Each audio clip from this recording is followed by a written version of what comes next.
आजादी को रोक रहे हैं वो संविधान के विरोध में है, लोकतंत्र के विरोध में है। और जो लोग संविधान और लोकतंत्र के विरोध में है उनको बर्दाश्त कैसे किया जा सकता है? कल वामन मेश्राम को रोका, कल चौधरी विकास पटेल को रोकेंगे, परसों किसी और को रोकेंगे, नरसों किसी और को रोकेंगे। तो उनका मनोबल बढ़ने नहीं दिया जाएगा जो गलत काम कर रहे हैं, बल्कि उनको सबक सिखाया जाएगा। कानपुर में यह घटना दोबारा हुई तो उत्तर प्रदेश बंद किया हम लोग, और अभी नागपुर में बड़ा कार्यक्रम हम लोग करने जा रहे हैं।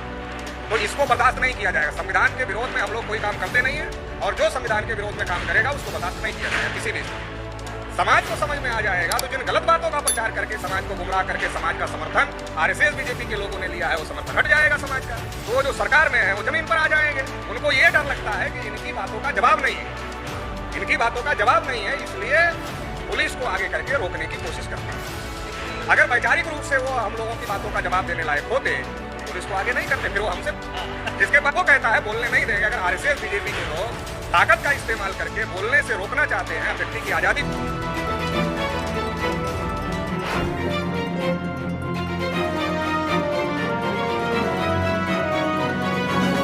वो क्रॉस करवाया है, और क्रॉस करवाने के साथ साथ में एक खास बात ये भी है कि उसके बारे में कोई चर्चा तक भी नहीं है। हल्फनामा सुप्रीम कोर्ट में दायर हो चुका है। ओबीसी को क्या संदेश देंगे? आप तो काम कर ही रहे हैं। ओबीसी के लोगों की आबादी ज्यादा है। हम लोग देश भर में ओबीसी को इस मुद्दे पर जागृत करने का काम कर रहे हैं।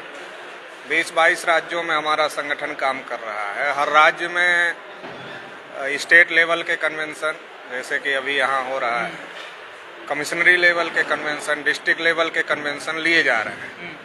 और 24 सितंबर को नेशनल कन्वेंशन नरेंद्र मोदी का जो संसदीय क्षेत्र है वाराणसी, वहाँ हम लेने का काम कर रहे हैं। तो देश भर में ओबीसी के लोगों को जागृत करने का काम राष्ट्रीय पिछड़ा वर्ग मोर्चा के माध्यम से लगातार चल रहा है। एक जागृत कर रहे हैं, जागृत करने के बाद उनको संगठन में ला रहे हैं, संगठित कर रहे हैं, और संगठित करने के बाद फिर सड़कों पर उतर रहे हैं। 25 मई को भारत बंद किया था हम लोगों ने। आरएसएस के लोगों ने बड़ी कोशिश किया उस मुद्दे को डाइवर्ट करने के लिए। हिजाब विवाद से लेकर, अजान विवाद से लेकर, और फिर काशी मथुरा विवाद तक, और फिर नूपुर शर्मा प्रकरण, ये जो सारा प्रकरण आया, ये हमारा 25 मई का भारत बंद का जो प्रभाव था उसको काउंटर करने का प्लान था।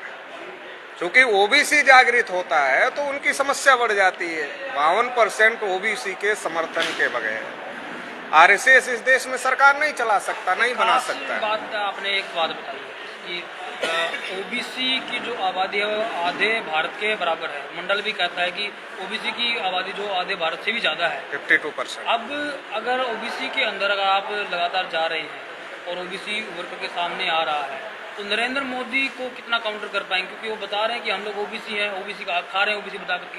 नहीं, केवल नरेंद्र मोदी का मामला नहीं है, इसके पीछे एक सिस्टम काम कर रहा है। नरेंद्र मोदी तो उस सिस्टम के एक छोटे से पार्ट है। एक नरेंद्र मोदी जाएगा, दूसरा नरेंद्र मोदी आएगा। एक समय था विनय कटियार हुआ करते थे, कल्याण सिंह हुआ करते थे, उमा भारती हुआ करती थी, प्रवीण तोगड़िया हुआ करते थे, रितंबरा हुआ करती थी, जब मंडल कमीशन का मामला चल रहा था। आज नरेंद्र मोदी को उन लोगों ने आगे किया है। मगर बेसिक बात क्या है कि जो 52% ओबीसी है उसके अंदर चेतना का अभाव है। अपने वर्ग के आधार पर, ओबीसी के आधार पर ओबीसी के अंदर चेतना का अभाव है। धार्मिक चेतना ज्यादा है, धार्मिक चेतना ज्यादा, तो धार्मिक चेतना ज्यादा होने की वजह से उसका फायदा आरएसएस बीजेपी के लोग उठा रहे हैं। अगर हम ओबीसी के अंदर वर्गीय चेतना पैदा कर दें, ओबीसी होने की चेतना पैदा कर दें, उसके हक अधिकार के बारे में उसको जागृत कर दें, तो जो ओबीसी उनको बैठा रहा है दिल्ली में, वो ओबीसी अपने गिनती करने वाले आदमी को भी बिठा लेगा और अपनी गिनती करवा लेगा। ये हो सकता है। एक खास बात अभी पिछले टाइम में आती है, और एक जैसे कि नेशनल कन्वेंशन था वामसेप का, संघ का, उसके उनका कार्यक्रम रद्द कर दिया जाता है। आपने राष्ट्रीय पिछड़ा वर्ग मोर्चा की तरफ से उनको समर्थन दिया, क्या समझाएंगे आप ओबीसी को? देश में आर्टिकल 19 के तहत बोलना मौलिक अधिकार है। अब व्यक्ति की आज़ादी, सभा करना, सम्मेलन करना, संगठन चलाना, संगठन का प्रचार प्रसार करना, अखबार छापना, चैनल चलाना, ये सारा व्यक्ति की आज़ादी में आता है। अगर बिना हथियार के लोग सभा सम्मेलन कर रहे हैं, अपनी बात बोल रहे हैं, अपनी अभिव्यक्ति कर रहे हैं, उसे रोकने की किसी के पास कोई पावर नहीं है। सुप्रीम कोर्ट के पास भी आर्टिकल 19 को रोकने का पावर नहीं है। तो आर्टिकल 19 मौलिक अधिकार होने की वजह से मौलिक अधिकार खत्म करने का मतलब गुलामी थोपना है। हम गलत बोलते हैं, जिसको गलत लगता है वो पुलिस थाने में कंप्लेन करे, पुलिस इंक्वायरी करे, उसको गलत लगता है FIR करे, जो सजा होती है वो सजा दे। मगर बोलने ही नहीं देंगे, ये कौन सा तरीका है? बोलने नहीं देंगे, ये कौन सा तरीका है? ये हम वो बोलने दो, बोलने के बाद तुमको लगता है कि हम संविधान के विरोध में बोल रहे हैं, हमारे खिलाफ कार्रवाई करो। हम कब मना कर रहे हैं? वामसेप के लोग, भारत मुक्ति मोर्चा के लोग, राष्ट्रीय मूल्यवासी संघ के लोग बोल ही ना रहे हैं, किसी को और कुछ तो कर नहीं रहे। बोलने दो उनको, उनको लगता है अगर वो गलत बोलते हैं आप कार्रवाई करो, आपको कौन रोक रहा? आपको पता है ये लोग गलत नहीं बोलते, सही बोलते हैं, और जो सही बोलते हैं वो समाज को समझ में आ जाएगा। समाज को समझ में आ जाएगा तो जिन गलत बातों का प्रचार करके समाज को गुमराह करके समाज का समर्थन RSS BJP के लोगों ने लिया है, वो समर्थन हट जाएगा समाज का। तो वो जो सरकार में है वो जमीन पर आ जाएंगे।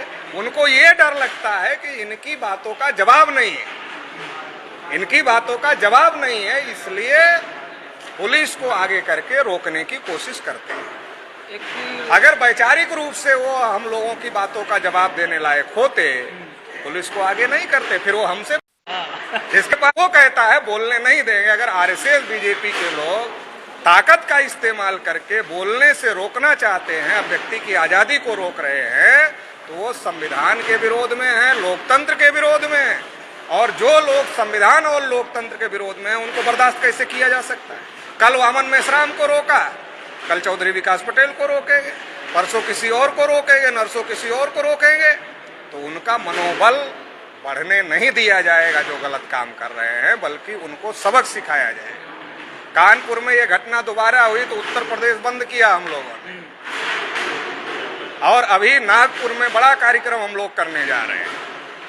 तो इसको बर्दाश्त नहीं किया जाएगा। संविधान के विरोध में हम लोग कोई काम करते नहीं है, और जो संविधान के विरोध में काम करेगा उसको बर्दाश्त नहीं किया जाएगा किसी भी स्थिति में। वो कहता है बोलने नहीं देंगे। अगर RSS BJP के लोग ताकत का इस्तेमाल करके बोलने से रोकना चाहते हैं, अब व्यक्ति की आजादी को रोक रहे हैं, तो वो संविधान के विरोध में है, लोकतंत्र के विरोध में।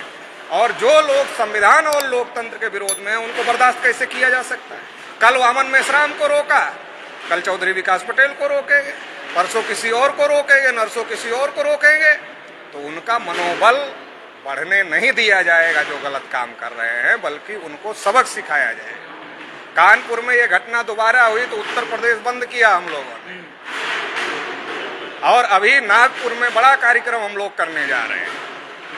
तो इसको बर्दाश्त नहीं किया जाएगा। संविधान के विरोध में हम लोग कोई काम करते नहीं है, और जो संविधान के विरोध में काम करेगा उसको बर्दाश्त नहीं किया जाएगा किसी भी स्थिति। एक बात आपने कही थी जो कि जो राष्ट्रपिता जो फुले हैं, राष्ट्रपिता की सोच को मान रहे हैं। राष्ट्रपिता फुले जो है वह एक विरासत है पूरे भारतवर्ष की, लेकिन OBC के अंदर वह आज तक नहीं है। इसका क्या कारण है?